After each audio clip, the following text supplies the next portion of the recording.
Bonjour, je m'appelle Daniel Pitre, je me présente au siège numéro 5 et dans cette deuxième capsule, j'aimerais élaborer sur mon bilan des 4 dernières années. Comme première réalisation, j'ai siégé comme membre sur le comité de développement économique de Danville, un comité qui vise la promotion et faire en sorte que des entreprises s'installent à Danville. Dans un bilan des 3 dernières années, c'est quand même 7 entreprises qu'on a aidées, soit dans la construction d'un bâtiment ou dans la rénovation pour leur trouver une place. Et puis c'est l'équivalent d'à peu près 5 millions d'investissements en tout pour la création ou le maintien d'une quarantaine d'emplois. Alors, je suis très fier de cette réalisation. Puis, il ne faut pas oublier que on a quand même des ressources financières supplémentaires pour aider ces entreprises-là à s'installer chez nous. Ce n'est pas seulement que de l'argent de la municipalité. On a entre autres des subventions qui viennent de l'AMRC, du Fonds de développement industriel et bien sûr de la SADC. La SADC qui est en fait mon employeur aussi. C'est mon travail d'apporter de l'aide aussi aux entreprises, entre autres. Comme deuxième réalisation, j'ai été responsable de l'organisation d'une consultation publique menant à l'adoption d'une première politique culturelle à Danville. Cette consultation nous a permis d'identifier 3 enjeux bien précis pour le développement et le support de la culture à Danville, soit d'encourager le patrimoine culturel de Danville, que ce soit le patrimoine bâti, le patrimoine historique ou même le patrimoine paysager. Comme deuxième, c'est de développer l'intérêt du citoyen à la culture et de son impact sur le bien-être en général. Et puis enfin, une troisième, c'est de faire la promotion du tourisme culturel à Danville. Comme troisième réalisation, j'ai été membre d'un comité de citoyens d'acceptabilité sociale.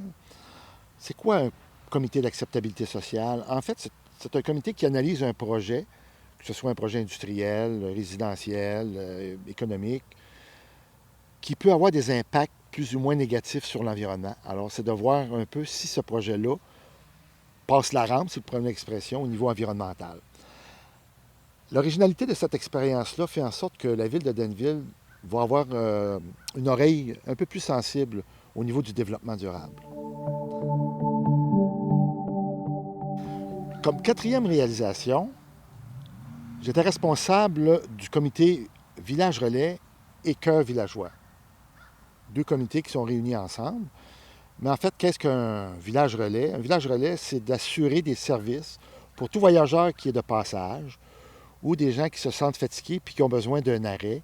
Nous, à Danville, c'est d'offrir autant que possible les services de base, que ce soit la restauration, l'essence, le coucher pour ces personnes-là.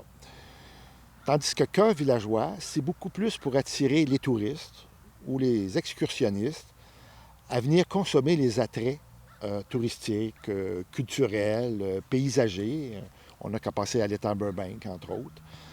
Alors, c'est 2 comités, en fait, qui visent à promouvoir un peu Danville auprès de personnes qui sont de passage ou des touristes qui sont ici. Comme 5e réalisation, j'ai été membre du club Select Danville Asbestos, maintenant Val-des-Sources. C'est un événement annuel qui faisait de la promotion ou qui honorait des gens, des personnages célèbres qui ont passé soit à Danville ou à Asbestos. On en a célébré plus d'une vingtaine jusqu'à maintenant. L'essentiel de cet événement-là, c'est de promouvoir en fait la fierté auprès des citoyens et citoyennes de Danville et de développer un sentiment d'appartenance. Parce que c'est des personnes qui ont vraiment eu un impact, ça peut même aller jusqu'à un impact international. 6e réalisation, tout dernièrement, j'ai été membre du comité de pilotage de la planification stratégique de la ville. En fait, c'est un long mot là, pour dire qu'on s'assoit pour analyser ce qu'on veut comme avenir à Danville dans les 5 prochaines années. Alors, on a déterminé certains enjeux, que ce soit dans l'aménagement du territoire, entre autres, que ce soit le bien-être collectif des gens, que ce soit le développement économique.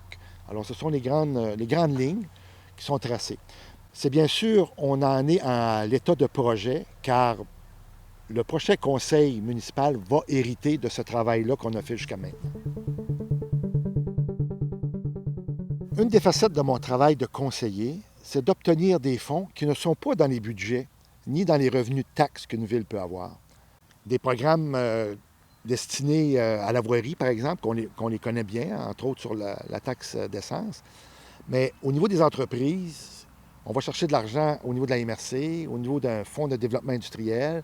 Et comme j'ai dit tantôt aussi, la SADC, l'organisme pour lequel je travaille, on a financé beaucoup d'entreprises dans notre région, y compris Danville. Il y a aussi au niveau de la culture et du tourisme. Nous avons eu beaucoup d'aide au niveau du tourisme des cantons de l'Est, que ce soit pour de la formation, réalisation d'études ou même support à des projets dans la région, comme par exemple le symposium. Il y a aussi au niveau d'une borne électrique qui a été complètement financée par Hydro-Québec. Puis d'ailleurs, Hydro-Québec, c'est un programme aussi que je suis en train de regarder pour éventuellement apporter de l'aide au niveau du développement des paysagers naturels ou environnemental, parce qu'il existe des programmes là-dessus au niveau de l'Hydro-Québec. Bien sûr, il y a aussi Patrimoine Canada, qu'on a fait quelques demandes. Il y a aussi un projet au niveau des collectivités du Canada. C'est deux programmes fédéraux. Mais c'est juste pour vous dire qu'il faut être à l'affût des différents programmes qui existent. Puis je me fais un devoir de regarder aussi avec les personnes qui sont à l'interne pour voir si on ne manque pas un certain programme qui pourrait faire en sorte qu'on avance davantage au niveau des projets qu'on a sur la table. Voilà, je vous ai partagé quelques-unes de mes réalisations. Comme vous pouvez voir, Danville me tient vraiment à cœur. Et après 4 ans d'expérience, je suis prêt à continuer à travailler pour vous.